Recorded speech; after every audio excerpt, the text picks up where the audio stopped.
Bluff City Media presents the Two Buck Sports Show with your hosts, Rusty Buckets and Uncle Buck. Now, let's get to the show.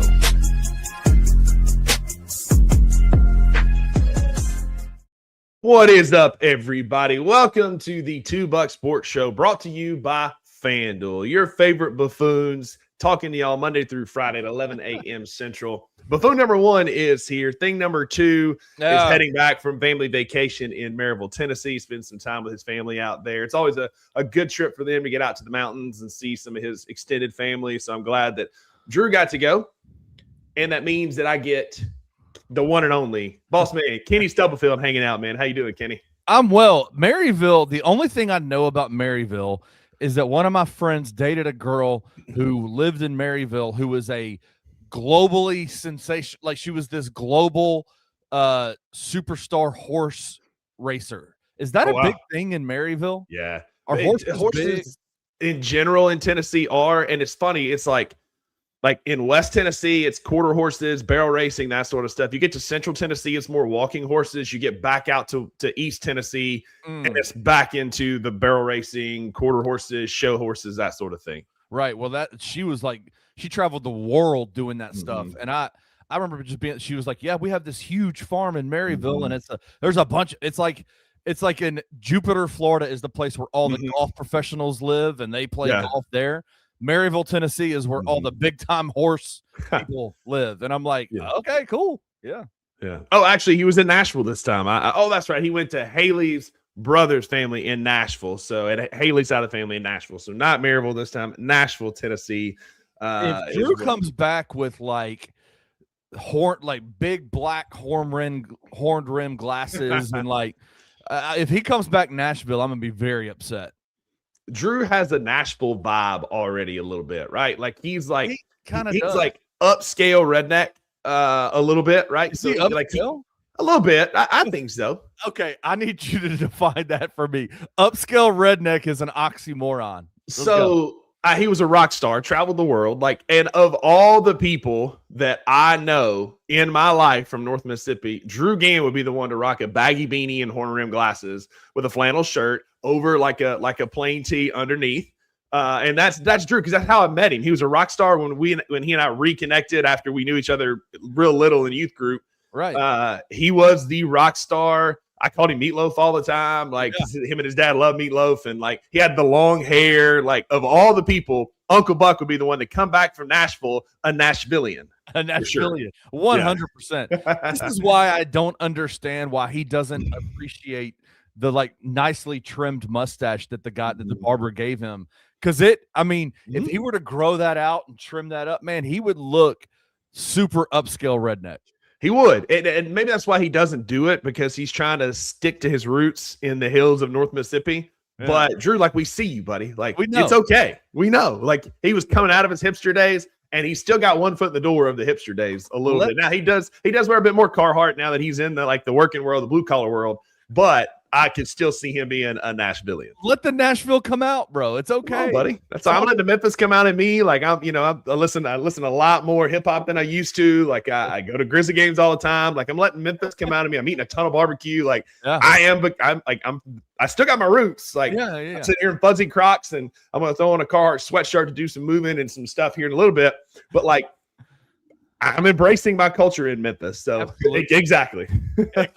Carhartt as we speak. Shout out.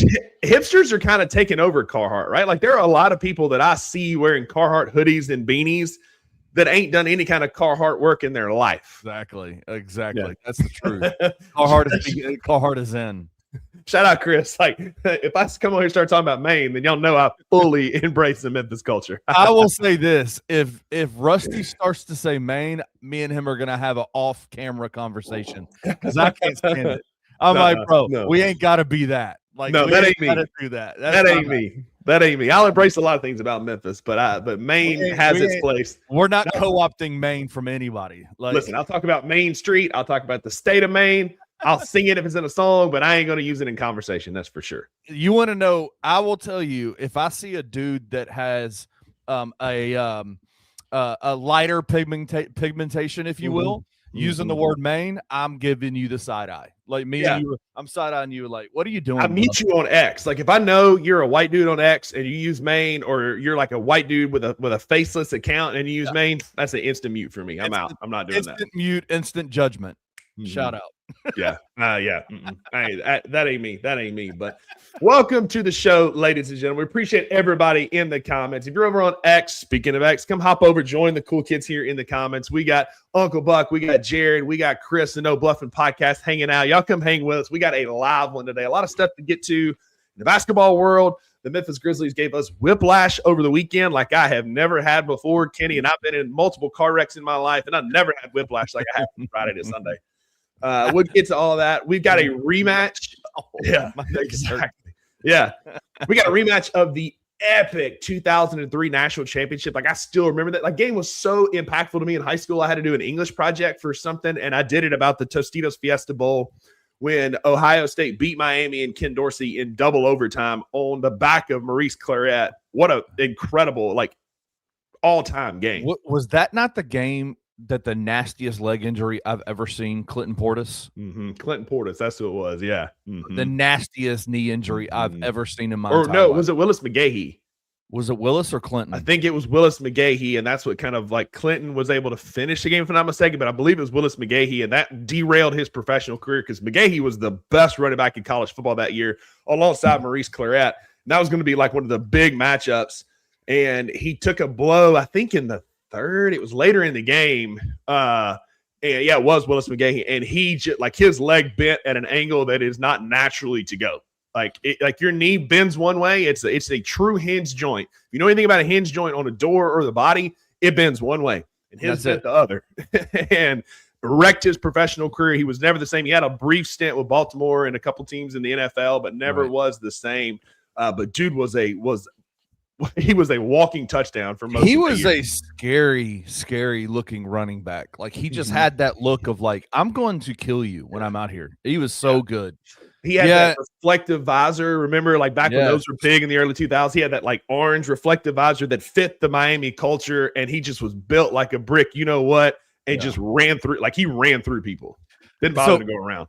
Marcus Lattimore's was really bad. Yeah, Marshawn Lattimore was awful. Woo. Is it Marcus or Marshawn? Marshawn. I thought it was Marcus. My bad.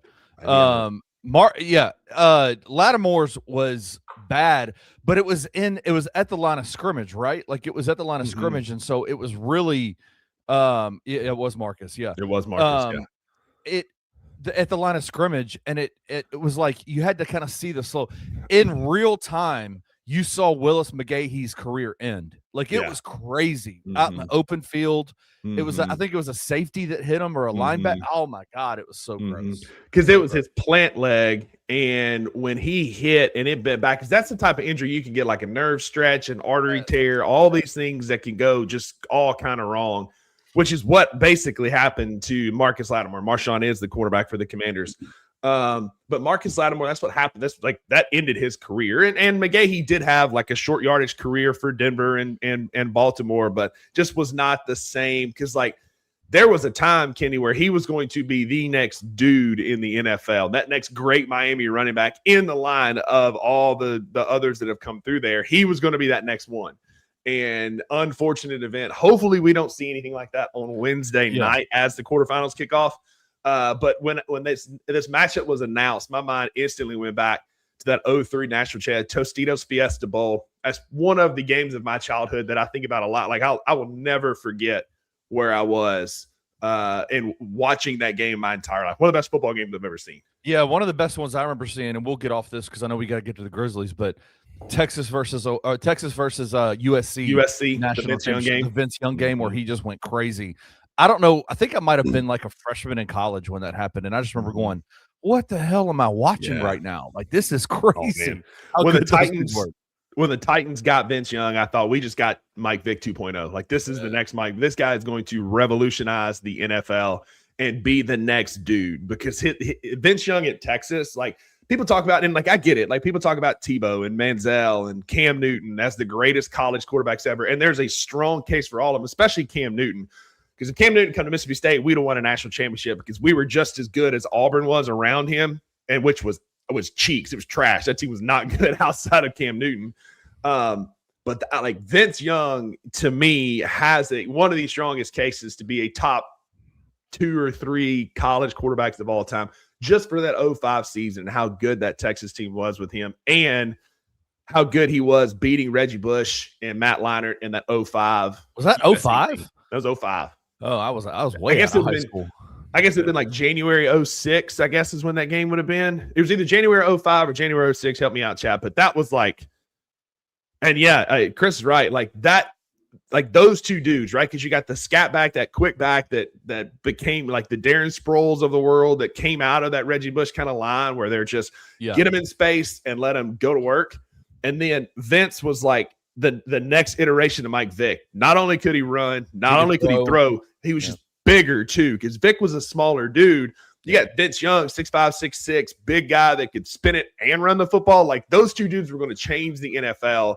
And injuries, bad situations. Bush had a great, like a nice long career, but Vince Young just never quite panned out. Yep. Once again, proving the Tennessee Titans is the worst place to go if you're a quarterback wanting to be good in the NFL. Shout out to my Tennessee Titans. Shout out. That's scary then for Cam Ward. Let's not have that. Are we ready to have a conversation about Cam Ward yet? I've got thoughts on Cam Ward, but I'm saving it for the offseason. Once it's done, we'll do a little recap on the season. We'll talk about that. All right. Before we talk about that, we do have to get to some business around here that we take care of every single Monday with everybody's favorite waste of time.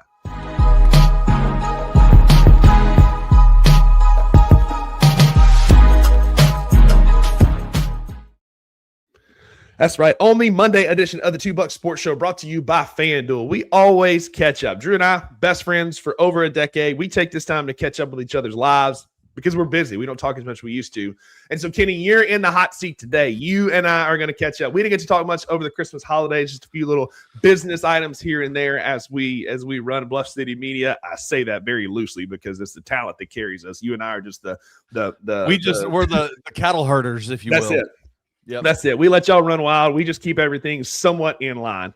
But we always take Mondays and talk about the best thing that happened to us over the weekend and our biggest beef. We live good lives. Nothing too truly nasty or bad happens to us, but we talk about our biggest gripes and beef of the week. And this segment is brought to you, as always, by my cousin Jim's restaurant, Donna's Italian Beef, 509 Constitution Drive in Iuka, Mississippi.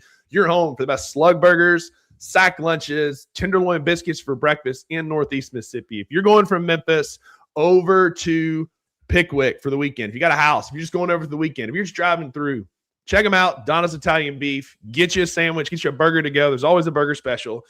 Tell Jim and the gang we sent you. Send us a picture on social media of our business card on the cork board, and your first meal's on me. Let's go. So let's go. I am going to get to Donna's Italian Beef. Come on, man. Soon. Like I need to get over there. Listen, man, we can do a Bluff City Media road trip. We'll just have all the personalities. We'll meet. We'll go over to Jim's restaurant, let him slang up some burgers and some slug burgers. Introduce y'all to true Northeast Mississippi culture. Yeah. If it's breakfast, we'll do chocolate gravy. If it's lunchtime, we'll do slug burgers, and we'll have us a good old North Mississippi dinner on the ground, if you will, for those Southern Baptists out there. I'm ready. Let's do it. Yes, sir. But Kenny, we always start with the good in our week. What is the best thing that happened to you over the last weekend? Yeah, man, a ton of family time, right? Like it's so interesting. Like when you have family that lives away from you and they all get together again, we were talking about it prior to the show. There's always there's always, you're living on this edge of like everybody reconnecting and having a great time, to then it kind of falling off a cliff like that. Like in an instant, something could happen. It could blow everything up and drama, chaos, whatever you want to call it. But it's just fun. It's fun to have everybody. It's been so crazy to me is like, we have pictures. We do these, my family does very specific holiday things every single year. Traditional. We go to Cracker Barrel on the 26th to the 27th of December every single year to celebrate my mom's birthday. And we have a table for adults and we have a table for children. And the children's table is steadily decreasing because now a lot of the children are getting old enough now to where they're coming over to the adult table. But the children's table, I was watching them this year, and it is so wild how all the kids are getting so big and so grown up now. Like we have, I don't think the youngest kid we have now is 11, right? And it's like, it's so crazy to me. As a proud family guy, I'm like, it's so cool to see the family all together, everybody growing up.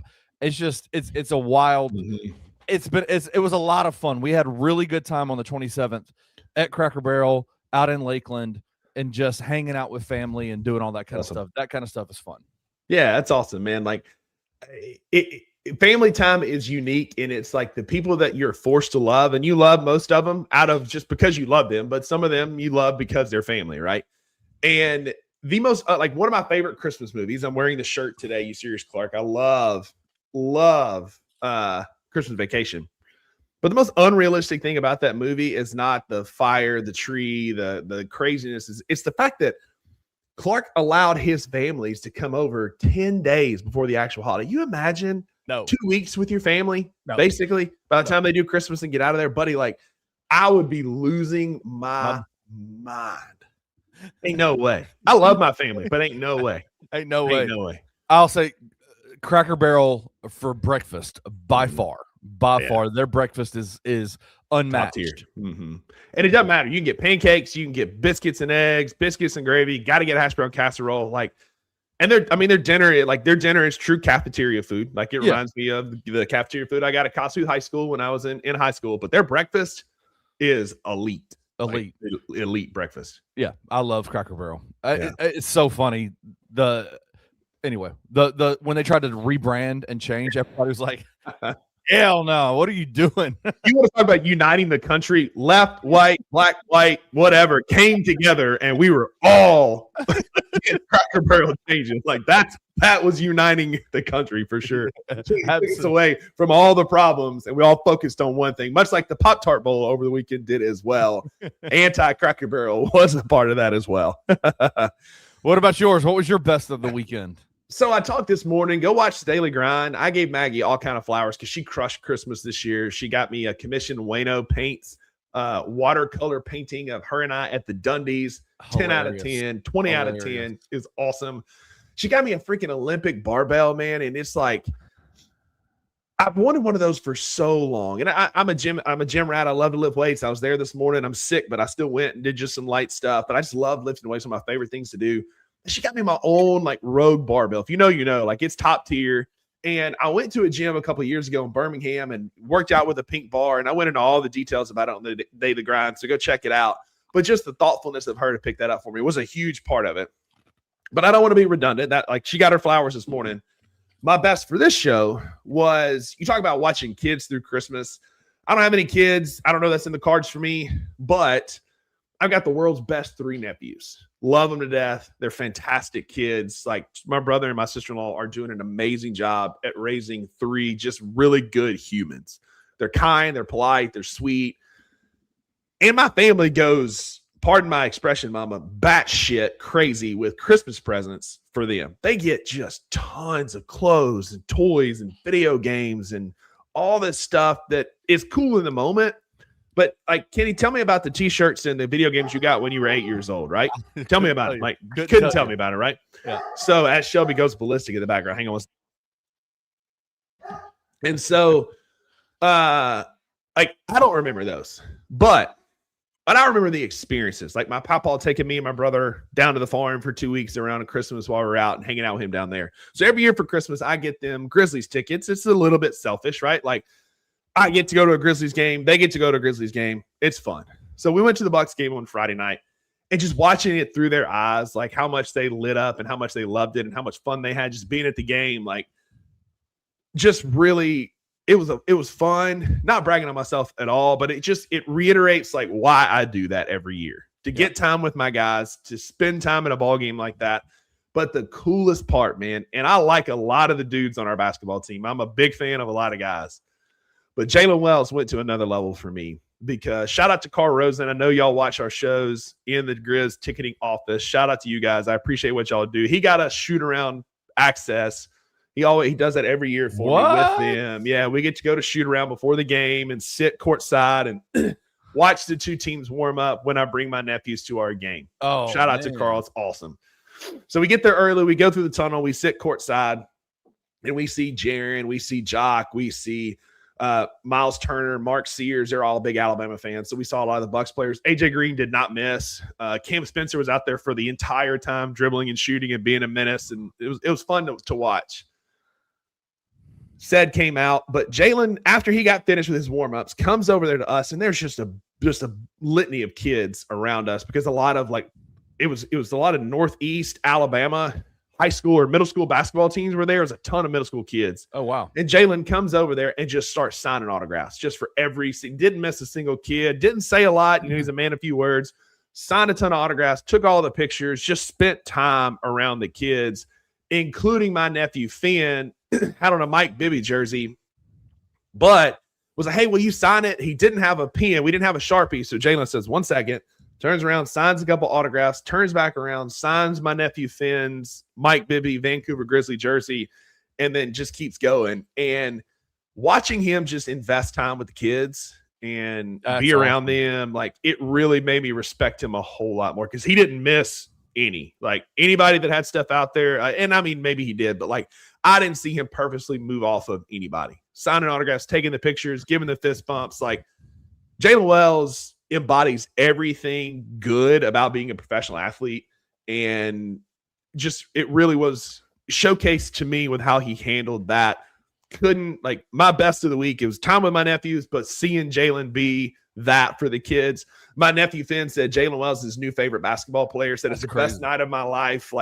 That little moment made Finn's entire trip. So shout out Jalen Wells, man, for sure. It is wild how much of an impact just a guy that you see on TV coming up and talking to you, playing the game that you love, coming up and talking to you, showing just signing autographs. Yeah. That changes kids' lives, bro. It's crazy. It's crazy. Yeah. It's crazy. I mean, he spent 8 seconds with Finn, but just signing the jersey and giving him a fist bump. And he's got a fan for life. He's got a fan. Jalen will not remember that. Probably doesn't remember it right now, but Finn will never forget that his entire life. They still talk about fellow BCM podcaster Brevin Knight signing the little mini basketballs we had last year. BK signed some balls for him. We were at their game last year against the Jazz. They still talk about that. So those are the type of moments that impact people. And I just if this ever makes its way to Jalen, I hope man, I appreciate what you did for my nephew. It's just, they really made our trip.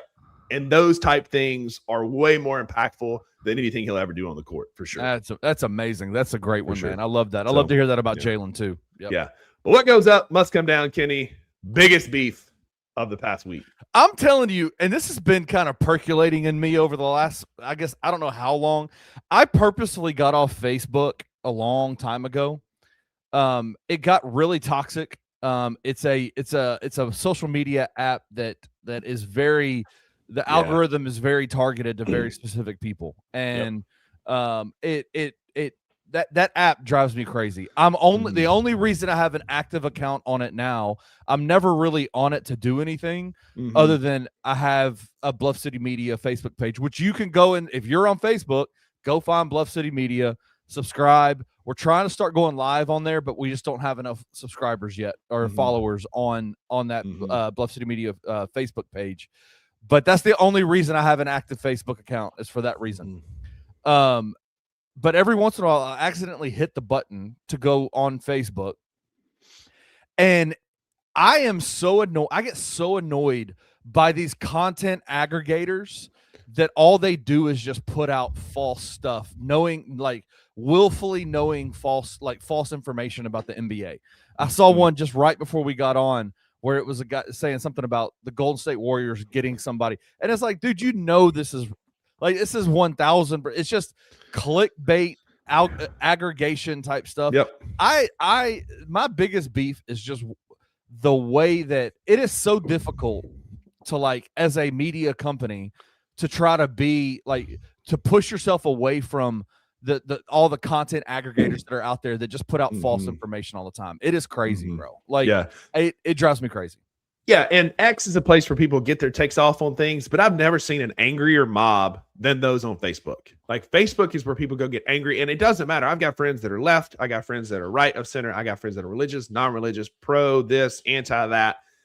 And I see it all. And it's like, this is not the place for it. If you're airing your drama and life and beef out on Facebook, you're not airing it out to anybody that's going to A, make a change. B, Kenny, I am 38 years old, and I have never once heard a single person say, I saw somebody go on a rant on Facebook and it changed my opinion about X, right? Like, I've never heard that. Facebook is just an echo chamber for you to get your takes off and then turn it into a sounding board or getting angry in the comments. And I'm like you. I use Facebook for one thing. That's Marketplace. I get on there. I go live. Our shows go live because I do have a lot of friends on there that, again, just trying to get views and help us in the algorithm. But I'm also now trying to build a home gym. Shout out to Maggie. So I'm on Facebook Marketplace a lot, and I do sell things on there a fair amount. Other than that, man, I'm anti-social media and putting a ton of stuff out there. I tweet a lot about the Grizzlies and college football, but you will never hear, other than me giving Maggie her props that she deserves on Instagram, me putting out anything personal because it's just gross. Like, it never goes well. Yeah, I went through a time period where I had quite a few Instagram followers, and I decided I said, man, most of my stuff, I don't know half these people. And I have my kids and my wife all over my Instagram. I don't want them knowing. I don't want them see. Like, I don't need that. Like, I like to take pictures and I like to post stuff on Instagram. If I don't, what I did is I force deleted a bunch of my followers, went down to like 100 followers on Instagram, and then went private. So if you are trying to follow me on Instagram, unless I know you, like you, I'm probably not accepting your friend request because I don't need all that. Like, I don't need people I don't know having in-depth looks into my life. Like, it's just weird. Weird. And I was private for a long time. I went public with the show because I was trying to go live on Instagram with this, but StreamYard makes it basically impossible to go live on Instagram. So impossible. I'll probably go back private for the same things. I love posting Maggie and our lives and bragging on her and Shelby, but like, I don't care about person XYZ out there who I don't know, knowing all my intricate personal details. So just know social media is just a cesspool is all it truly is. It truly is. That's my biggest beef. So I talked this morning about the crud. I'm not going to be an old man and talk about it again. I am going to say my biggest beef, the holidays bring out the best in people. It can also bring out the worst in people. And I had a lunch date with Maggie last week, right before Christmas. She was working at the Collierville Walmart, and we had a lunch date out there. She was just out there for the day. And so I was out there for work. Our schedules lined up. We had lunch. So I'm dropping her off at the front door. And as I pull up, this big Porsche SUV is coming up the aisle this way as I'm heading towards the front door. So as I'm coming up, they like lunge at me, which caused me to kind of like jerk. And I was like, what's wrong with this person? And there's a human walking, and there's not enough space between me and the car in front of me for another vehicle to fit. So what does this Porsche do? But drive in front of me, almost hitting the pedestrian walking, darts in front of me, I'm actually going to hit my truck. So I lay on the horn, and this just ugly human turns, flips us off and goes, "Oh, F you," and just gives me the bird as she's driving around. And I told Maggie, I was like, I don't wish ill on many people, but I hope her Christmas is ruined by diarrhea. I hope she eats her favorite food and it gives her indigestion. Like, I don't want anything long-term bad to happen to her, but I hope that for the ugliness that she displayed there, for almost hitting a pedestrian, almost hitting my truck, almost catching these hands, like the ugliness she displayed, I hope her Christmas was ruined. And if this gets to you, random Collierville lady with the gray Porsche SUV, I hope you had indigestion and diarrhea all over Christmas. Not in Collierville. That doesn't happen in Collierville, right? Come on. Not in the great metropolis of Collierville, buddy. Oh, it was gross. It was it was the nastiest. I told Max that's the nastiest human I think I've ever seen. Wow. It's just so ugly and vulgar and hate filled. I was just like, man, like, bump this, get out of here. So that's you, like, be nice to people, like, and if you almost hit my truck, don't flip me off. Don't like get mad at me. You almost ran me and that pedestrian over. It must have been my neighbor. Had to have been. Yeah, had to have been. Had to have been. But Kenny, I appreciate you and all those in the comments participating in our buffoonery. Not that that's not important, but it is time to get to matters of extreme importance, i.e. my mental health. Yeah. And that is the Memphis Grizzlies.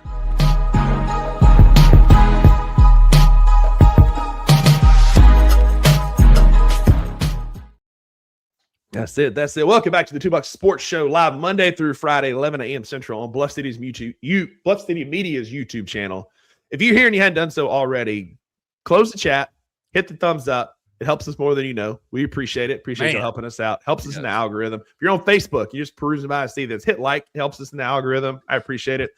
And then subscribe to the channel. Doesn't cost you anything. Doesn't sign you up for anything. We're not going to spam you with a bunch of stuff, but it helps us more than you know. You can turn the notifications on. That'd be great. Would love that. So you can come hang out with us on all of our great shows, or just subscribe and then check us out when you can. We appreciate each and every one of y'all as we head towards 2026.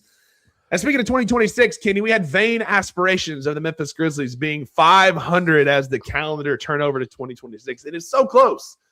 I appropriately titled this relationship Grizzlies Whiplash, because Friday night, I was convinced that we finna be 500 heading into the new calendar year. I was at that game. We played our game. We had John Morant diving for basketballs. Christian Coloco was protecting the rim at a high level. Jaren was cooking.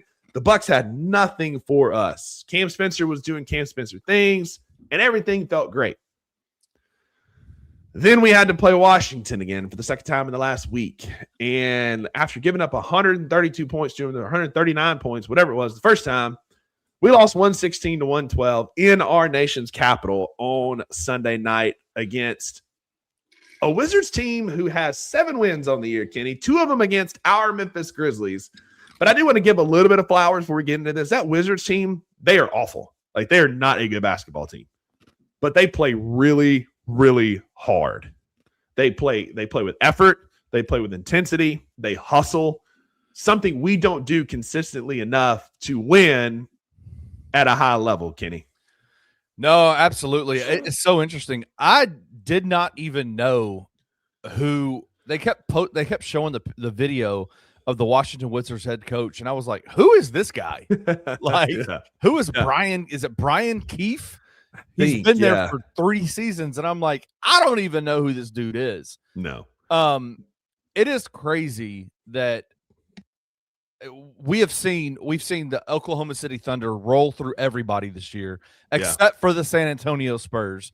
They are now 3-0 against us, or 0-3 against the San Antonio Spurs. Mm-hmm. For some reason, the Washington Wizards Memphis Grizzlies matchup doesn't feel as consequential and as NBA game changing. For some reason, Washington has our number. It was Brooklyn last year. It's Washington this year. Maybe they just and I think what you said about them, like, they have so many guys on their team that I'm like, who the hell is this guy? But you're right. They play very, very hard, and it's got to be. You've got to match their intensity level, and the Grizzlies just in the 2 games that they have played them this year have not matched their intensity level, and it's bit them in the ass. It just is what it is. If you're tuning in for a crash out like Wayno was, you're not going to see that here. I'm not going to wig out about us losing to a Wizards team. It's an ugly loss. Like, there's no 2 ways around that. I totally agree. Like, I literally said to myself when they had him on there, I'm like, if this dude would shave. Like, he's at that point with his facial hair where it looks like he's come from a bar, right? Like, it's like a 5 o'clock shadow, a 24-hour bender at a bar where it's just, bro, if you would just shave, I might be able to take you seriously. But number 1, I don't know who you are, and number 2, you look like you just came from a 24-hour bender at a bar. Like, that's it. Anyway. Sorry. And I nuts and bolts. Grizz lost. Grizz killer CJ McCollum wasn't even the problem. He only had 16. He wasn't the problem. SAR had 20 on us, 20 and 9. They had a ton more. Like, our bench let us down Sunday night. It is what it is. They just, we lost. Big picture, it's just it's a microcosm of our season, right? We play really well on Friday night at home. Like, that was a fun game. That Bucks team is not good, but we went out, we handled our business, we had some adversity, and we overcame it. Here in the game Sunday night, we had a ton of runs that went in our favor, but couldn't capitalize on them. They had a 17-0 run, a 13-2 run, a 9-0 run. Like, we did what we needed to win. We just didn't do enough late, and it came down to effort. I think we used too much effort Friday night because, again, we had Ja diving for basketballs. We had guys hustling their tail off. Coloco was defending the rim at a super high level. Like, you're not going to see it in the stat sheet.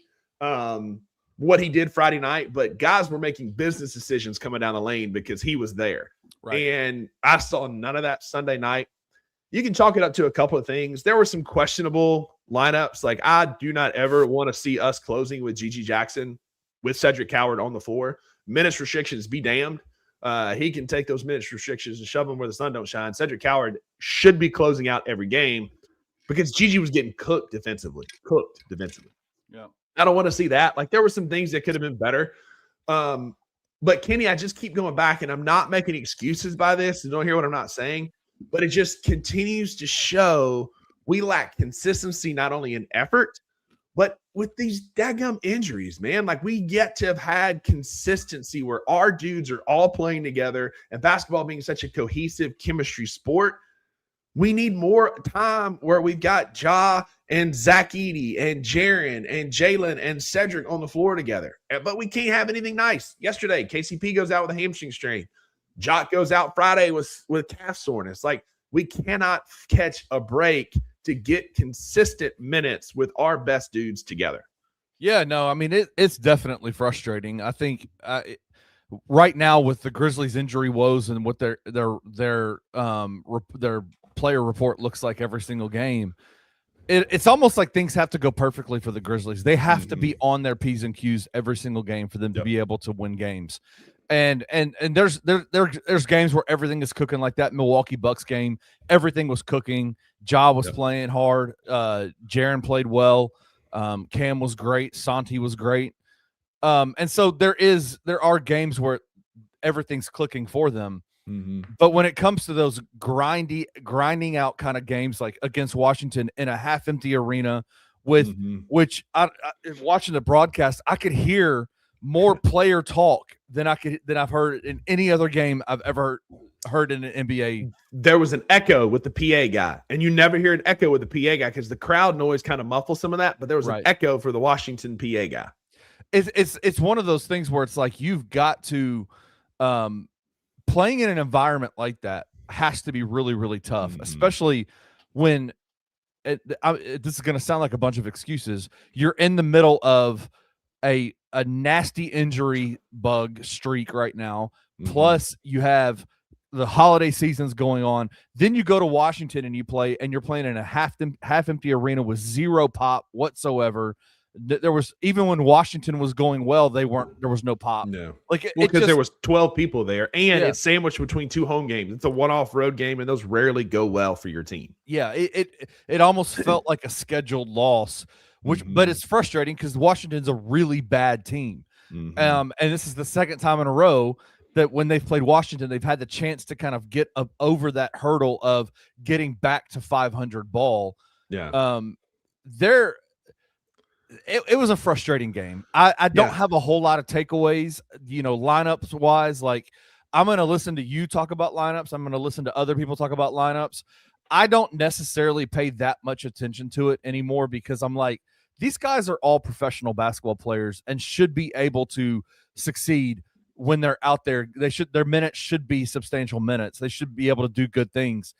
But I'm just not. I agree with you though. Having Gigi out there to end the game instead of Cedric Coward is a wild thing. But I don't love that, especially given Gigi's history of defensive effort and lack thereof. And I'm not bashing on Gigi. I'm a Gigi guy. I want him to get more minutes. He got 21 last night and had, played decent, had 4 steals, 5 points, about what you could ask for from Gigi in a moment like that. When your superstar guard is a negative 22 in the net rating, that's tough. And that rating's not the end-all, be-all. Ja didn't have the best game, didn't have the worst. He had 21 points, 3 of 5 from 3. I hope that does not get him shooting threes at a high level again because we hadn't really seen that since he came back from injury in that Bucks game. But it's one of those games, man. It's just one of those things that you chalk it up to a loss. We've got a lot of opportunity coming up, Kenny. That's all I really want to talk about that anymore. We've got a lot of guys that could be coming back in the next couple of weeks, including a pure shot creator, as Jared said earlier, in Ty Jerome. His anticipation is anywhere in the next month that he'll be back from his calf strain. Jitty's being reevaluated on 1-5. Don't laugh. Jitty is one of our best rebounders. I'm a known Jitty hater, but he's one of our best rebounders. Yep. Edey, reevaluated next week around the 8th. We've got BC, the 12th. Scottie Pippen Jr., the 13th. We've got a lot of guys that have timelines coming up where we could see them back in a Grizzlies uniform. And you can't tell me that having Zach Edey, like, who do the Wizards have that they could throw at Zach Edey? Zach Edey would have bodied Marvin Bagley III last night, would have bodied Alex Sarr. And Ty Jerome can create space for Ja, for Jaren, for Edey in the middle, because you have to respect his shooting capabilities. And so I know our heat check, we're looking 10 games at a time. We look back, it's not great. Start looking ahead, right? We start peeking ahead as the calendar turns to 2026. We're getting a lot of our impactful dudes back, because I just don't know that we can really understate how impactful Zach Edey is to this team. And then you throw in a guy with the heater capability of Ty Jerome. Again, you hate to keep going back to, well, when we're healthy, but we've yet to scratch the surface of this team. I said this morning, kind of as a last send-off, like, the fact that we're 2 games under 500 after the abysmal start. It's great. All of the injuries once again. We had a 5 or 6 game losing streak there when I was on vacation. I didn't have to cover the Grizzlies. Shout out. Didn't have to talk about that. But like the fact that we're only 2 games under 500, Kenny, with our dudes coming back over the course of the next month. Wayno's right. January is our get back. We've got a lot of winnable games coming up. It's our get right month in January. You get some of these dudes back. The schedule gets a little bit more favorable. You play the Lakers a couple of times. You've got the Magic a couple of times. But like you've got you've got Phoenix, you've got Philly, you've got Brooklyn, you've got Atlanta, you've got New Orleans, you've got winnable games coming up, and you get these dudes back, like good things could start happening. Well, it's going to be interesting because you're leading right into then the trade deadline too. So like what are the Grizzlies going to do? Are they going to be an active seller this year? Are they going to sell? Are they going to sell off some? Are they going to go and try to consolidate? Are they going to try to? What are they going to do? Coming up to the trade deadline, I think this January is going to be. Paris Sharkey sent us a text in the podcasters group chat that we have, basically outlining when everybody's expected to be back. And January is the month, right? Yep. Where it looks like there's going to be a lot of guys that haven't played a lot of meaningful, substantial minutes are going to come back. And we can sit here like, listen, the Grizzlies record is what it is.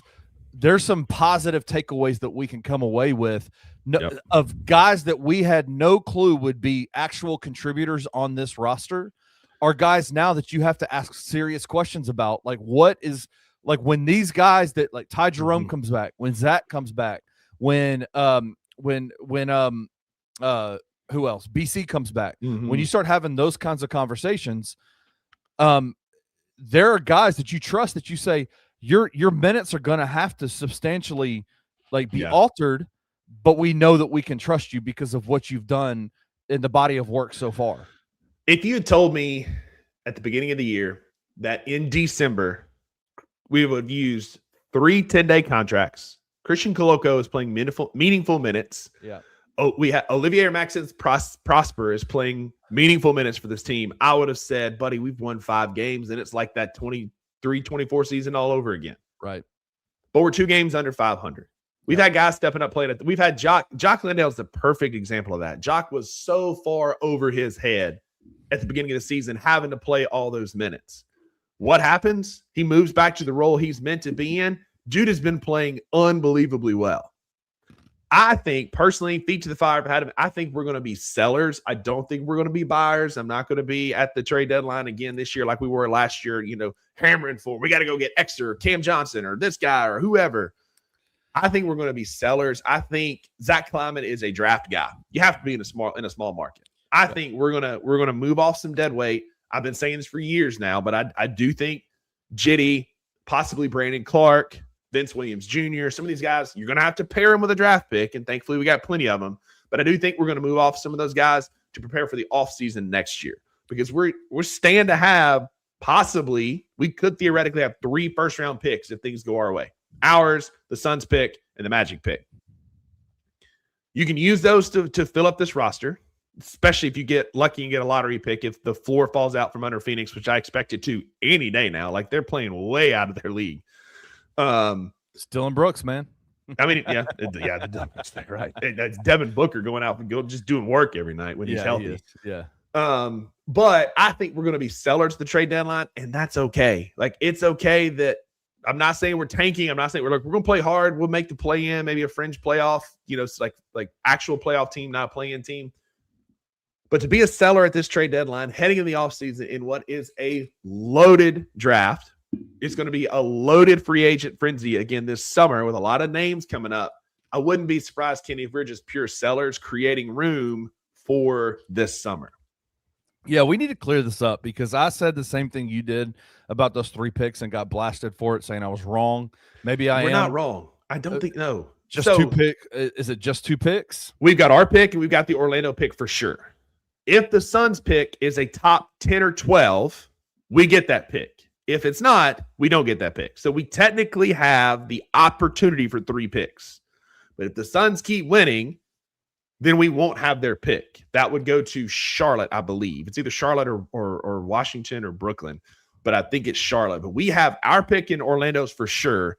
If the Suns is a top 10 or 12 pick, then we will have 3. If it's not, then yes, we would just have 2. Okay.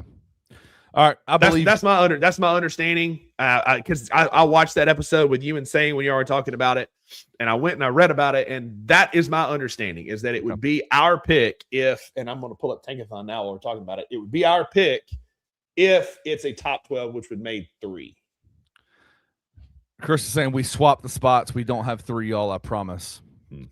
Interesting. Okay. Who knows? All right. It's 2 or 3. We'll say 2. Chris is here saying 2. I believe Chris. I trust Chris, but I also trust you. I also trust how I read things. But it's all good. Either 2 or 3 first round picks. But that's it. But I think you're right. You're going to have to do something to when you do have those 2 or 3 draft picks. You've got to do something with this roster in terms of opening up roster spots available to those draft picks. But I don't know. I think that my big thing is like expectations wise for a playoff run for this team. My only response to it is I want to see. I think that if you get multiple games, multiple weeks, even a month of total Jaren moments where you get them out there all the time consistently, the Grizzlies are going to win more games than they're going to lose. And so that helps you in the immediate, whether with the playoff situation. Yeah. But more so than anything, it just helps with, I want to see Ja and Jaren get a lot more minutes together and then work towards the future as well, right? With those draft picks. Yeah. And it's a loaded draft. AI saying that as it stands, we could have up to 3 with the Phoenix pick, Orlando's pick, and ours. I'll do a full breakdown. We'll talk about that tomorrow. But regardless, it's a deep draft. You'll have multiple picks in it that you can either go get a guy. You have multiple picks and contracts you can trade to move up and go get your dude, which if you look back at the last 3 for sure, 2 or 3 drafts, what does ZK do? He moves up to go get his guy. He goes to get his bit us in the butt when we ended up having to get Zaire because Franz Wagner went 1 pick earlier. Last year we went and got Cedric Coward. Like we will have the assets to make a move. That's what we decide to do. We also have the assets to go get a dude if that's what we wanted it. And so, like, regardless, I think that this is setting up to be a pivotal offseason for this Grizzlies front office that can pivot what we've been for the last few years, move off of some injury-prone dudes. I'm not going to name names because I'll cry here on your computer or phone screen. But move off some injury-prone dudes and go get some guys that can be real contributors that can help this team develop. Because we have two runways. Real quick, we have the Ja and Jaren runway, and we're creating a runway with Edie, Jalen, and Cedric that still need a few pieces, but we have got 2 runways of potentially championship level contention teams if Ja and Jaren can get their act together and turn this team around now, and with the dudes we have that are young and still developing. And then you add a couple of high quality draft picks to the equation. The Grizzlies are in a very unique position right now. And the way that they're building their roster, the way that they're building their franchise are the ways that the top teams in the NBA are doing it. And it's just the injury situation has stunted some of that development with Ja and Jaren. And so Wayno asked in the last post game bounce, which by the way, y'all need to go check that. Not last night's, but the night before that me and Wayno were Friday on. night, yeah. He caused quite a bit of ruckus. Number one, because he pumped the brakes on the Christian Coloco love, which I think is, and I don't know if this is unique to Memphis, but Memphis fans fall in love with players so fast it's unreal. Yeah. It is so hilarious to me how quickly we fall in love with guys that really don't have a future with the Memphis Grizzlies. I mean, I told you, I liked the minutes he gave us Friday night, only for him to go lay an absolute just nasty egg in Washington last night. Well, there's a reason they had to go get him off the couch, bro. Like there's a reason. He is in the same category as Bismack Biyombo for us a couple of years ago. We called this dude and he was eating fiery Cheetos on his couch. Exactly. And then came and played. Hot Cheetos and Takis. Like that's what he was eating. That's it. And he was like, he was the meme, like, right. But he's a good player. I mean, he's had minutes in the NBA, so it's not like he's not a good player. He's a good defensive player. If he's one of your offensive options, you got problems. Yeah, but they did not like Wayno's take on it. They went nuts on him. His second take, the same dudes calling for DeAnthony Melton and Dylan Brooks and Slow-Mo to come back. He also asked, do you think that he asked in the post-game balance and got a ton of hate in the comments about it. Do you think this next draft could be potentially replacing Ja or Jaren, even if it's an understudy type situation? I think you have to be looking that way. Yeah, you do, because and come at me with pitchforks. That's fine. They're not going to be around forever. They're going to be around for a long time. But you have, like, if you're not planning for the future, even now, like you're backing up. And so I think you go find a guy that could study under Jaren and be. Jaren is 5th all time in the NBA in 2+ threes and 5+ blocks made. Like, that's elite company. You tell me you can go get a guy like Boozer from Duke. Not saying that's who we're going to get because he's going to be a top 3 pick, but you go get a guy that has capabilities to fall in behind Jaren. You go get a guy like, and this is a deep guard draft. You go get a guard who can play behind Ja and kind of come up and be that next guy for this team. Like, you have to do that. Chris is right. We have to nail these draft picks if we're going to capitalize on our 2 runways. Because like Cedric can be a number 1 option. Cedric can be an elite level scorer in the NBA. Jalen Wells cannot. Jalen Wells is going to be a great role player on this team for a long time, a 3-and-D type guy. Zach Edey can be a number 1 type option, but like we need a dude who can be a dude. Like Cedric Coward can be that, but I don't know that he is not yet. He's not that dude. But if you could go get guys that can fall in behind your dudes and develop them, and you have a runway where you can develop them, and then because we're on a runway now that could lead to some deep playoff runs, but you're preparing them for that second runway that I was talking about with Jalen, Cedric, and Edey, who are on great contracts. You keep Cam Spencer on a great contract, arguably one of the best contracts in the NBA with his production this year. But then you add a guy that can tootle under Ja Morant and Jaren Jackson. I think you're silly if you're not looking at that. That's wild. You have to. That's why the Grizzlies are the 2 runway scenario that you're talking about is such a unique position, because you're not only drafting just to build around John Jaren, but you're drafting to maximize that second runway, maximize that Zach Edey, Cedric Coward, Jalen Wells, Cam Spencer runway, right? And it's wild that we got Cam in that conversation, but we do. He's in there. It's not wild. Up until last night, was is statistically the best 3-point shooter in the entire NBA. Over his last 10 games, Kenny, he's shooting 55% from the field, 58% from 3. He is shooting better from 3 than he is from 2, and he's doing it at a high volume. Yeah. Best contract in the NBA. It may not be close. My question would be, would you go and there's 2 different scenarios. Would you take those 2 draft picks and would you use them in the draft, or would you package them for a younger guard that's already established in the NBA? And I'll give you an example.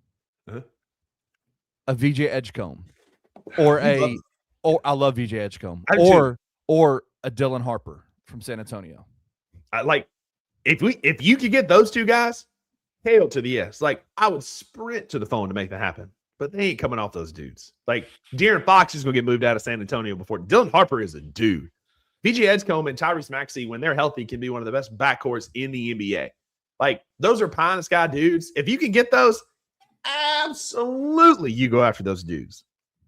But Kenny, I'm team develop. Like, I would rather package those draft picks and go to Washington, who's currently sitting second overall, and say, look, like whoever your guy is, Darian Peterson, Debansa, whoever it is, if this is the Grizzlies, if they've narrowed into one of those dudes, I go to Washington and say, look, we'll give you Brandon Clark, who's a veteran leader, great player. When he's healthy, he could be a dude. A bevy of draft picks. Let's get the number 2 pick. Go get a guy that we can truly develop. Because let's be honest, the Grizzlies have done a good job of developing players and developing them quickly. We still need to develop them over the hump to being like championship guys like Oklahoma City did. But we've done a really good job of getting guys to be good NBA players at a relatively quick pace. I would throw a ton of draft picks at Indy or Washington and go get one of those dudes in this draft. If we took the model of OKC, their star player is Shai Gilgeous-Alexander. He's the best player in the NBA right now. What maybe other than Nikola Jokic and Cam Spencer and Cam Spencer. But how did OKC go get him? They got him from the Clippers in a trade as a young guard, and so there's a way to. Then they drafted Jalen Williams. They drafted all these guys around him. Then they went and got a couple of big veterans. This is just it. There's got to be. I just wonder if there's an aspect of could we utilize some of these assets that we have to then go and get a guard who's already played a couple of years in the NBA, who you see as a guy who still has a ton of development that needs to happen. Like a Dylan Harper needs to learn how to shoot, right? Like needs to. I know. We're elite dreamers. Listen, I think mine is at least a bit more rational because you can go get a draft pick a lot easier than you can pry away a Dylan Harper. Tell me you wouldn't want to, man. Let me tell, dude. Dylan Harper is so freaking good. Listen, I agree 1,000% with you. If San Antonio called Memphis and said, "Hey, we want to trade you Dylan Harper," A, I would double check and make sure it's not a prank call. B, I would break my. There are few people on this team. That I would not consider trading for a Dylan Harper.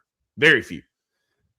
But it's just not going to happen. In Memphis, we're going to have to develop through the draft. And I think if you can go get some draft pieces, even if it's not a top 3 pick, let's say Memphis finishes with the 13th pick, but we can leverage and go get the 7th or 8th pick and get some dudes that could be a dude. It happens. And it happened in 2 small markets. They go to Indy, which is a relatively small market. You go to OKC, relatively, but Tyrese Halliburton, SGA, we're not Dylan Harper. We're not dude, Tyrese was not nasty in Sacramento. He was, but he was on a bad team. He was good on a bad team. And how many times have you seen good players on bad teams go pan out in other places? It just doesn't happen all that often. Hallie, yeah, for sure. But SGA was he had a great rookie season, but he wasn't I don't think people saw him becoming what he is. No, I agree.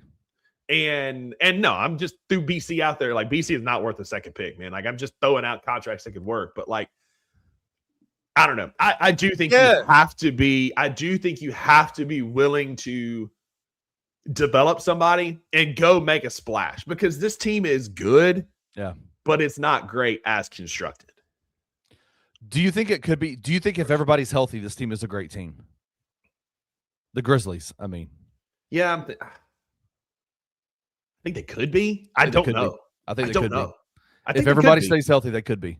I think they could be because you've got elite scoring in Ty Jerome, Cam Spencer, and Jaren Jackson Jr. You've got elite post play in Zach Edey. You've got the possibility of an elite guard who can score and assist and is still athletic. It's all get out. You've got a deep bench. Our bench is one of the best bench units in the NBA as constructed. But then you add guys like Santi Aldama. You get guys like Ty Jerome, Scottie Pippen Jr. back to that bench and getting more bench type role, and Cam Spencer on that bench. I think this team is approaching great, but I still think we need a piece. Just like last year, I think we're approaching great. I just think we just need a piece. We just got to get everybody healthy. Yeah. That's it. And hopefully January is the month. Yeah. We lost to Washington last night, but hopefully this month we get all of our guys back. That'd be awesome. I don't know. I don't Paris, my guy. I don't agree with this. If we're talking I think there's only 1 or 2 elite teams. I think there's a lot of great teams that are out there. I think elite teams are probably, I would say the Thunder. The Spurs. They're borderline. I think they're becoming elite for sure. I think in the Eastern Conference, probably Detroit. But there's a lot in that next, like there's a lot of great. I think the Knicks are a great team. I don't think the Knicks are elite because of health and other things. I think they're a great team. I think Boston is a great team when they're fully healthy. I don't know that they're quite elite. I think Denver's a great team. I think there are a lot of teams that like it just like depends on how like, and I guess this is super subjective, but to me, I think there are some great teams. I think there's like elite, great, and good. Yeah. Yep. If that's fair. I think it's fair. But tonight, go get you some money over on FanDuel. So Grizzlies are off tonight, so you don't have to bet with your heart. You can bet with your head. The Suns at the Wizards. The Wizards could do us a solid after taking 2 games from us this season. Go beat the Suns and help that draft pick fall back into our possession. We would certainly appreciate that. The Bucks travel to Charlotte with Giannis after he didn't play Friday night, which is why I wanted to take my nephew there because he's a huge Giannis fan. And the one who's a huge Giannis fan got a Jalen Wells jersey for Christmas, but he wore his Giannis jersey instead. And Jalen signed my nephew's Mike Bibby jersey, but Ryder could have got a Jalen Wells autograph on a Jalen Wells jersey. He just chose to wear his Giannis jersey, but I digress. And Giannis didn't play.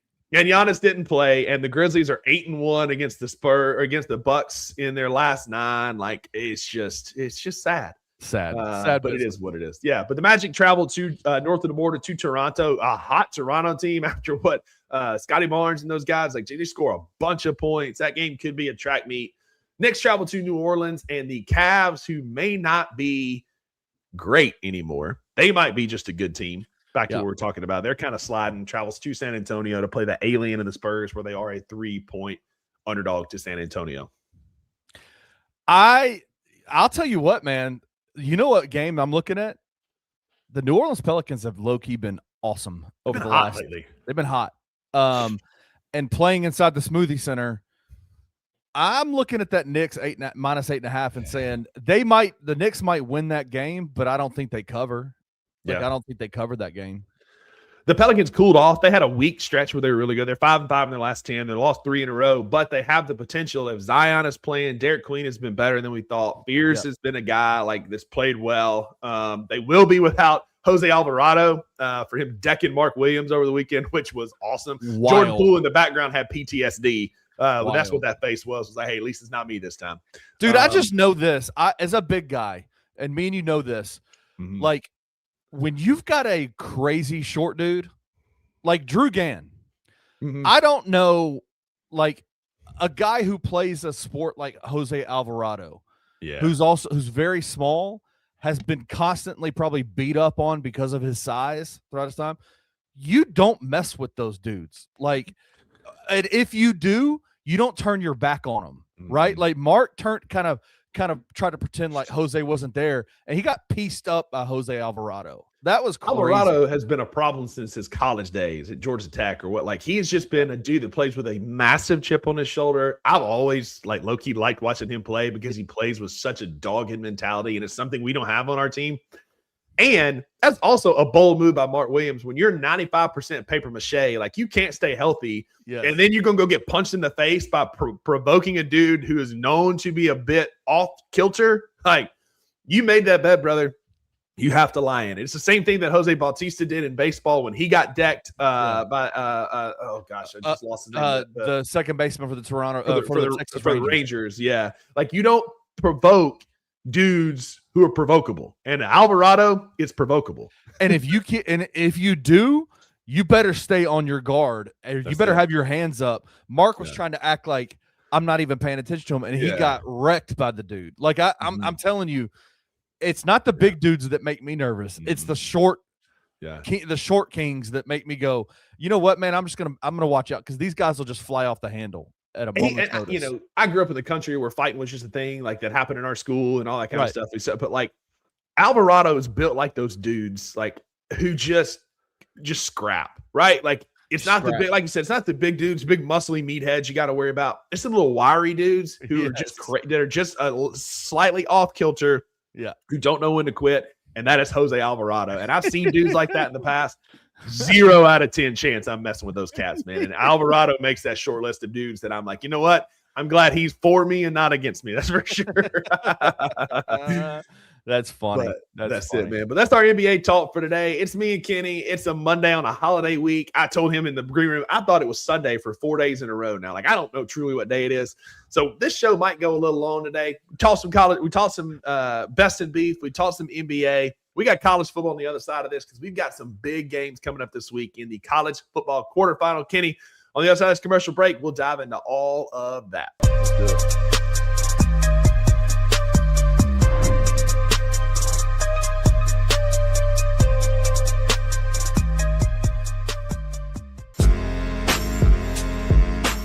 In Memphis, we know a thing or two about resilience. From the grindhouse to the Delta, we protect what's ours. But when pests invade your home, it's time to fight back.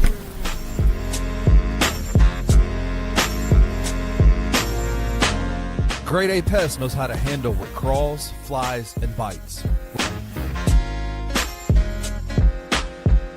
With local experience and guaranteed results. I'm Reggie with Grade A Pest Control. We service the Memphis metro area. That also includes DeSoto and Fayette County as well. Grade A Pest has the entire Mid-South covered. So if bugs and pests put you to the test, let Grade A solve your problem.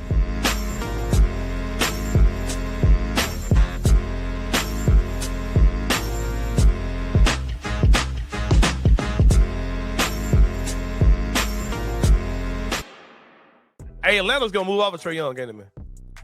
You asked me the other day, would I trade straight up Ja for Trey? Would you? No. Would you? Hey, this is my show, man. I ask y'all the questions, man. I don't get into that type of stuff. Trey going to get traded by next year. I think they've been wanting to trade him. But yeah, nobody wants him. He's apparently him, Ja, and LaMelo Ball have negative value. Negative trade value. You got to trade them for each other, man. It ain't many dudes in the NBA that I hate more than Trae Young. Like that dude, that dude's whole basketball aesthetic is just. How would the narrative change if he came over to your team though? I'd be all in. I've said this a lot, man. I don't like Ja because he's cool. I like Ja because he played for the Grizzlies. I wouldn't be a Ja fan if he didn't play for us. I would look at Ja probably not totally, but a lot of stuff that people say about Ja, I would probably feel the same way if he didn't play for us. The way I feel about LaMelo is probably how I would feel about Ja if Ja right, wasn't exactly. on our team. You know what I'm saying? I would look at Ja the same way I look at LaMelo Ball, like for real. Tune in to the Anthony Sain Show Monday through Fridays at 1 p.m. live on the Bluff City Media YouTube channel.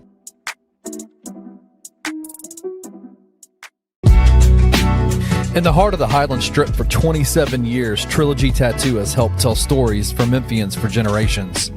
Located at 530 South Highland, Richie and his team are waiting to help you tell yours. From tattoos to piercings, your body art should be as unique as you are. Voted a Memphis Flyer top 3 tattoo shop in the city of Memphis since day one. Your story will be safe here at Trilogy Tattoo. Open 7 days a week, Monday through Saturday, 11 to 11, and 3 to 11 on Sundays. They have convenient times waiting on you. Let Trilogy Tattoo help you tell your story.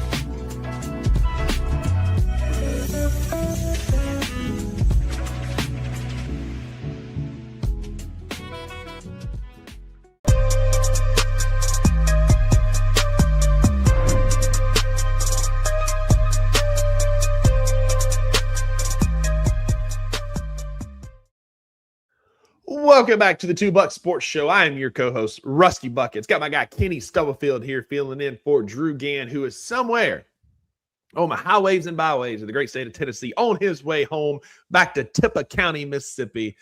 Kenny, I appreciate you hanging out with us here as we are brought to you by FanDuel, Trilogy Tattoo, Grind City Brewing, a Grade A Pest Control, and a bunch of fine businesses in Memphis, including Mugshots, where we have 2 Memphis Tiger watch parties coming up. Kenny, excited about those details coming out. Gonna be some fun stuff coming up.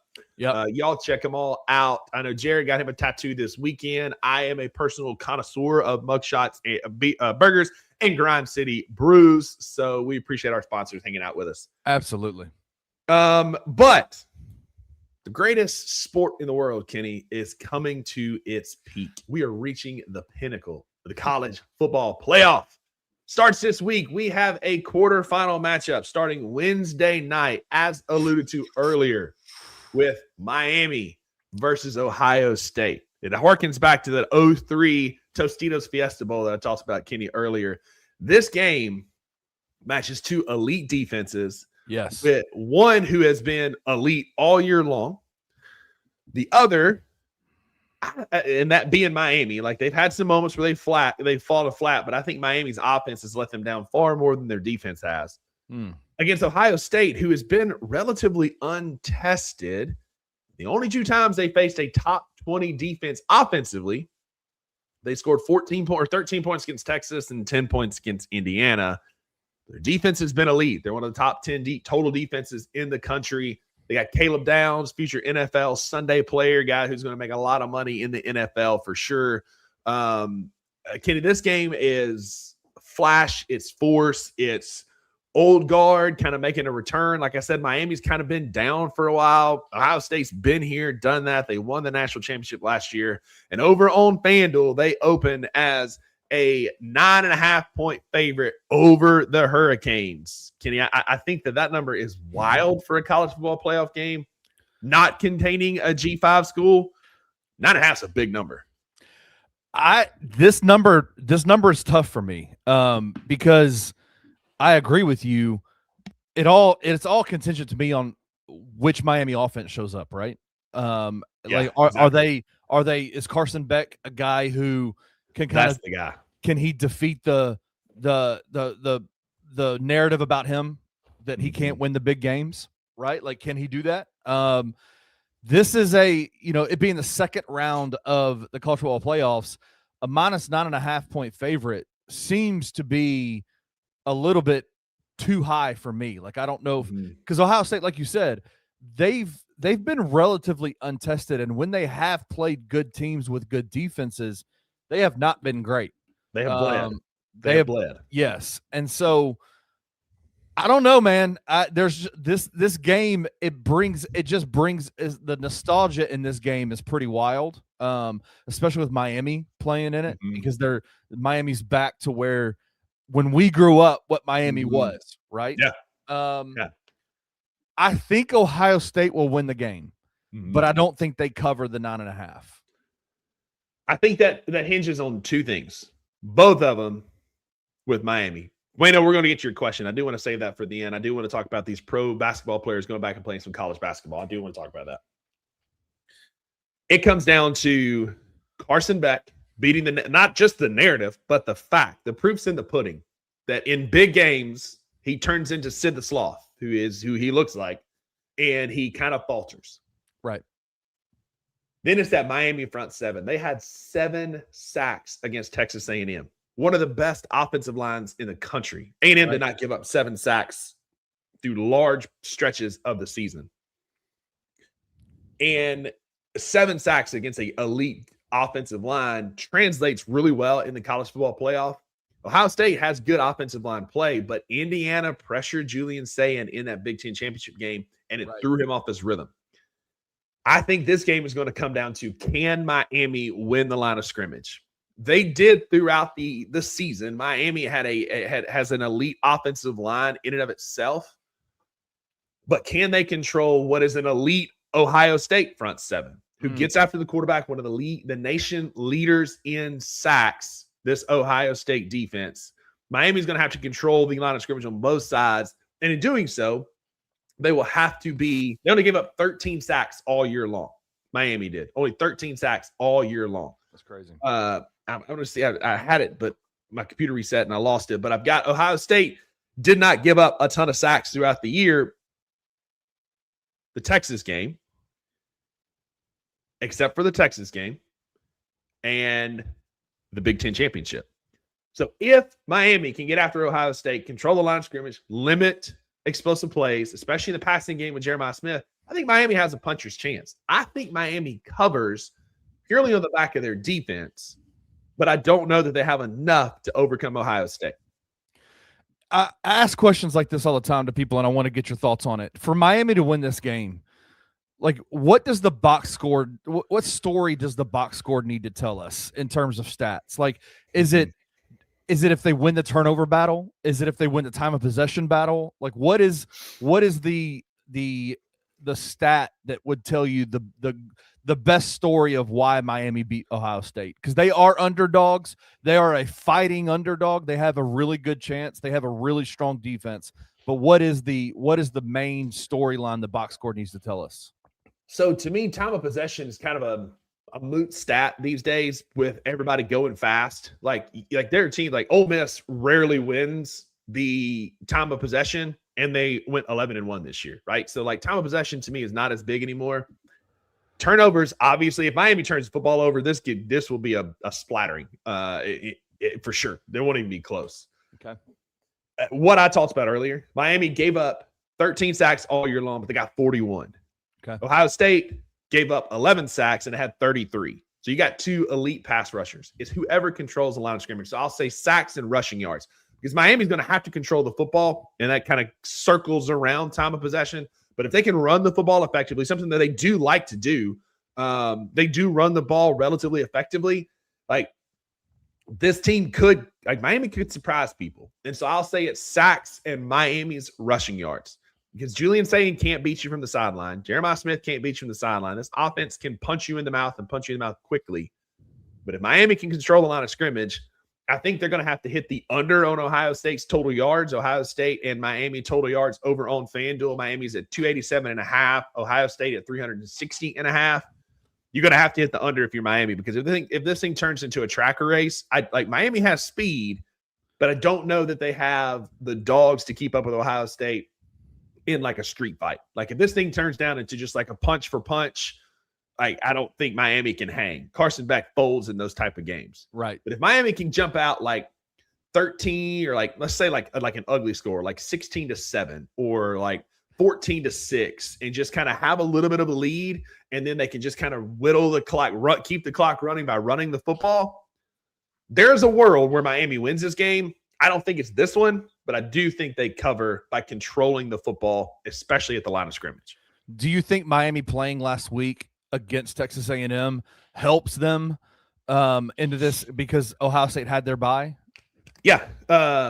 It feels like a month since Georgia and Texas Tech and Ohio State played Indiana, because they all played in their championship games, but then they had that first week off. You remember what happened last year to the four teams that got a bye, Kenny?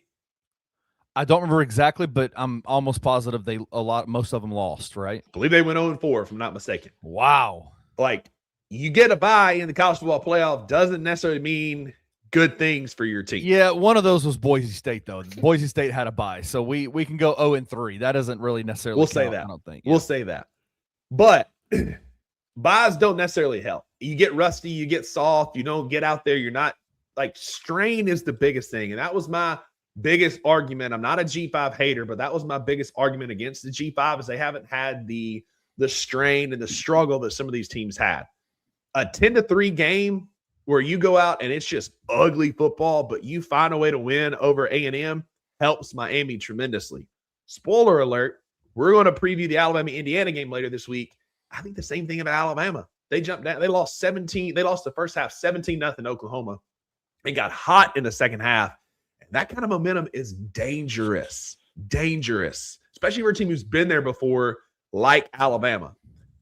But Miami's coming in with a bit of momentum. It was an ugly football game. It was brutally windy. They missed a ton of field goals. That game could have been more if they had been able to punch it in, but that was an elite defense that they just faced. Right. They had some strain and some struggle that Ohio State has not had since in a while. And since they showed they could bleed against Indiana. The recipe is there. I don't know that Carson Beck is up to the challenge. It's Carson. That's the question. Is Carson Beck up to the challenge? That's the question. Yeah. It'll be a fun game. I'm excited. Yeah. I love the playoffs. I love the college football playoffs. I think it is so much fun to have this bracket. I don't know where I stand on 12, 16, whatever, but I love it. I love that we have a one and done type situation in college football. Yep. It's a lot of fun. I will always be minimalistic when it comes to the number of teams in it. I thought we were good at 4. But once they went 4, you knew 12 was coming. Now that we're 12, you know 16's coming. It's never going to be enough because, like you said, it's entertaining. It's so much money. It is a lot of fun. I hate that it's diminishing some of the things like we saw at the Pop-Tart Bowl over the weekend, which was amazing television, by the way. But I love the playoffs. Just like you said, one tweak, we need to have 2 rounds. So we need to move to the first round and the quarterfinals on campus. I'm fine with the semis and natty being rotating through the big bowl games. I'm fine with that. But like if Miami had to go to Columbus, oh my God, if Alabama was going to like Bloomington, Indiana, of all places, if you had to go, Ole Miss was going to Athens again, like electric. Because the first round, those atmospheres were electric. Like, yeah, it's definitely great. Like the European mind could not comprehend what was happening inside those stadiums. Like electric, like just full on American culture, right? You saw the Pop-Tart Bowl. It's like that, but even more. It's such a wild.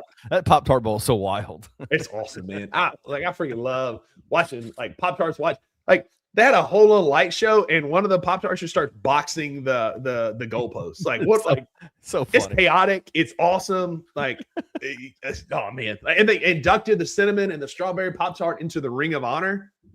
It's just awesome. Like there's a Pop-Tart Ring of Honor. Like England could never. Like they eat beans for breakfast. They could never have a Pop-Tart Ring of Honor. Australia could never. They eat Vegemite. Yeah. Vegemite. It tastes like road tar. Like Vegemite is what we pave our roads with here in America, Wayno. But get over to FanDuel, win you some money, college football playoff. I did throw some bets on some of the college football playoff games. Not on this one, because I don't know who's going to win this one. I think that Miami can cover, but I think Ohio State, I say that. I think they can cover. I know Ohio State's going to win, so I didn't put any money here. But you can go get some futures right now. They got some profit boots going. Go check out FanDuel for all of your sports betting in the college football playoffs. I picked Georgia to win it all. Put some money where my mouth was. I also picked Georgia to beat Texas Tech in the championship game. And I picked exactly 2 of the top 4 seeds to make it to the college football semis and an SEC team to win it all. So I've got 3 chances there on FanDuel for an SEC team to win it all, Kenny. But we'll talk more about the other games throughout the rest of the week. Have you been seeing some of this about how like some of these NFL players are coming back to like or NBA players going back to college? Have you been seeing some of this? Yes. What are your thoughts, man? It's absurd. The NCAA is a joke of an institution. They have lost in every court battle they have been in the last few years. Their influence and power is steadily diminishing. The only thing that they have left is eligibility. And what this has done is it's shown a light on the NCAA has for years arbitrarily and in some ways I would say capriciously with vengeance, with negative intent, with malice involved, has made arbitrary decisions based on whatever reason that they give, and they fall back on bylaws that have absolutely no standing other than it's just what the NCAA does. And it's been kind of spread out over a lot of different things, right? Right now, the only area that they have power in is in eligibility issues. And so it's being like the light is being shown on the fact that decisions are being made by the NCAA to grant eligibility and to deny eligibility for no good reason whatsoever. Arbitrary reasons.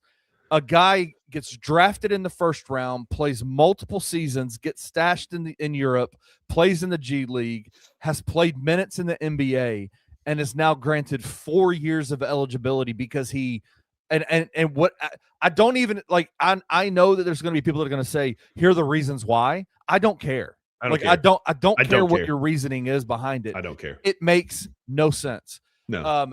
Ole Miss has a player who played for 6 seasons in European basketball, professional European basketball, who's now 26 years old, coming over to Ole Miss and playing and having multiple years of eligibility. Yet, and I bring this back to Memphis because we are a Memphis-based media company. Dane Danger, who played 8 minutes in Baylor his freshman year, got injured, and then had legitimate gripe with the Baylor the medical staff with the way that they were handling his treatment of that injury. He decided to leave because he felt like he wasn't getting the help that he needed to recover from the injury. He played 8 minutes his freshman year and then went on to play for 2 seasons at Illinois and 1 season at Memphis, requested another year, a 5th year of eligibility, which they were giving out like it was candy on Christmas a few years ago. Now, all of a sudden, they say that 8 minutes that you played in Baylor your freshman year, now no longer that counts as a year of eligibility for you. So we're denying your waiver for a 5th year. And it just, there's this arbitrary reasoning behind what they do. The NCAA is a joke. It is a $4 billion not-for-profit that literally 2/3 to 3/4 of its budget comes from our taxpayer dollars. Yep. And there is no oversight over anything they do in the federal government. They lobby against federal oversight. It is an unbelievable racket of a institution, and I cannot stand them.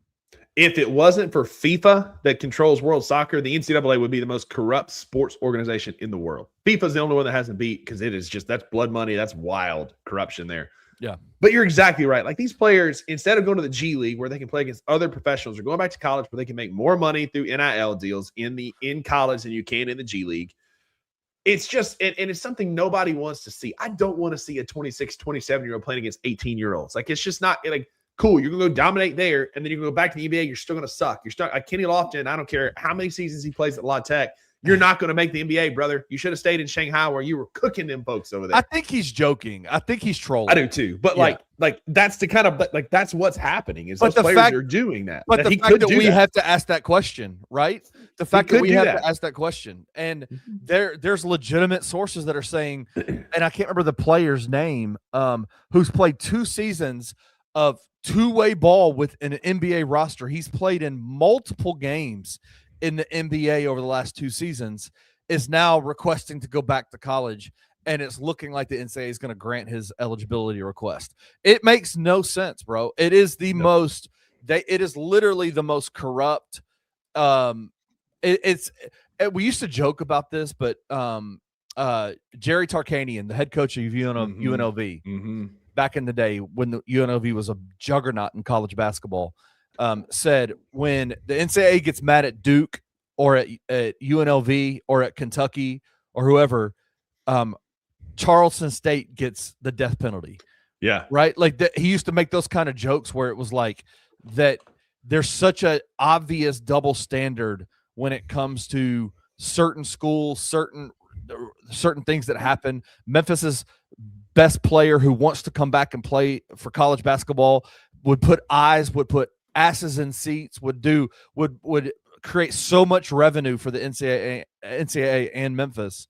He's denied eligibility, yet a guy who's played in pro basketball is now being allowed to come back and play. It makes and not only that, granted 4 years of eligibility. It makes no sense. The Kyrie Walker is one name that came up that's going back to college. He's a former G League standout. Kyrie Walker is exploring a return. There's a guy that just signed with Baylor too, who is a big who played. I can't remember what is his name. Who just signed with Baylor? James Ngawe. Yes. And he had played some college ball, G League. It's going back, and now he's going to play at Baylor. He's signed this week. He's going to play ASAP. Like he can finish the season. He's playing in the second semester of he's playing in January. That's the main guy that kind of created all this. What in the hell is happening here? Because this guy has played overseas for multiple years, was drafted first round in the NBA draft 2 seasons ago. Yep. And here we are going back to back in my day. I remember when you were a college basketball player and you had to make the choice of, do you want to enter the NBA draft with an agent or without an agent? Because with an agent means you've foregone your amateur status. Without an agent, you have an opportunity to come back to college. You're not foregoing your. It is now you can be a full-fledged professional basketball player and come back and play. Wild. It's wild times. NCAA is grasping at straws because they're getting beat to sleep in the courts and they're losing all their power, which as they should. We're not too far removed from the conferences taking over that. That would be the best thing to happen in college sports, Kenny. But in the meantime, we get for you it would be like for you it would be for you it would be not for this guy, not for me, because it would just become a Big Ten SEC power conference, and you guys would love that, and then all of us would be on the outside going, all right, what do we do now? You get a G5 championship and you can hang your national championship banner. Let's go. Hey, real quick What before we get Yeah. off, before we move on, I do have Yeah. to show you. I want to show you. Really get things fired up in this place. I have not heard Yeah. your reaction to this. I showed this picture on the Anthony Sane show.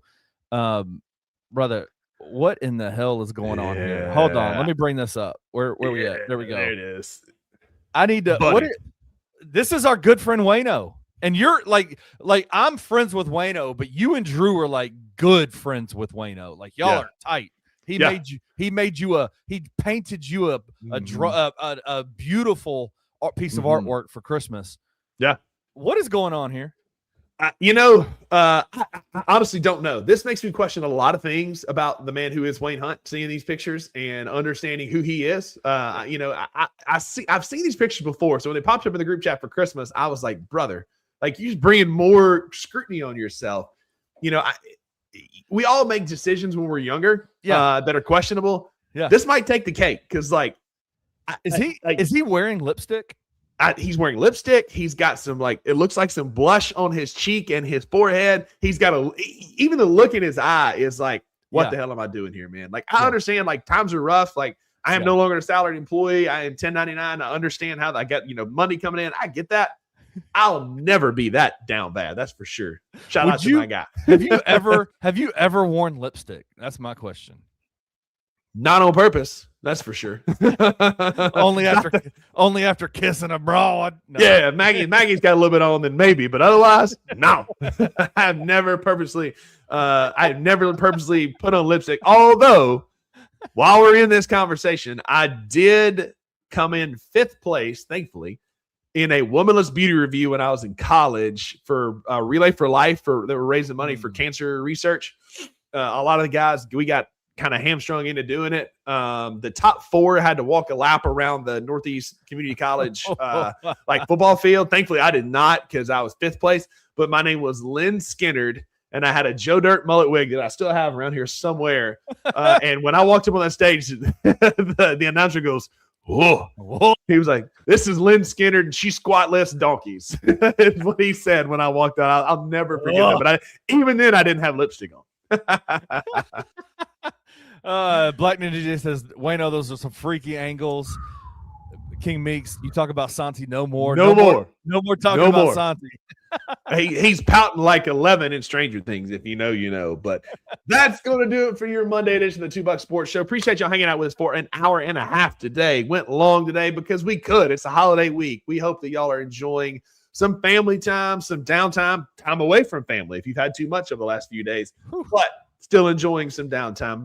Kenny, I appreciate you joining me today, man, hanging out in Drew's absence. It was a good time, brother. Absolutely, man. Thanks for inviting me. Drew, come back, man. The show needs you. We miss you, bro. Yes, sir. He'll be back tomorrow. I'll be back live tomorrow at 11 a.m. In the meantime, y'all get ready for Sane going live at 1. Go be a friend to somebody who needs a friend, and we will see y'all back here tomorrow. Thank you for listening to the 2 Buck Sports Show. If you enjoyed this episode, leave a rating and a review wherever you download your podcasts. Also, like and subscribe to Bluff City Media's YouTube page. We'll see you back here next time.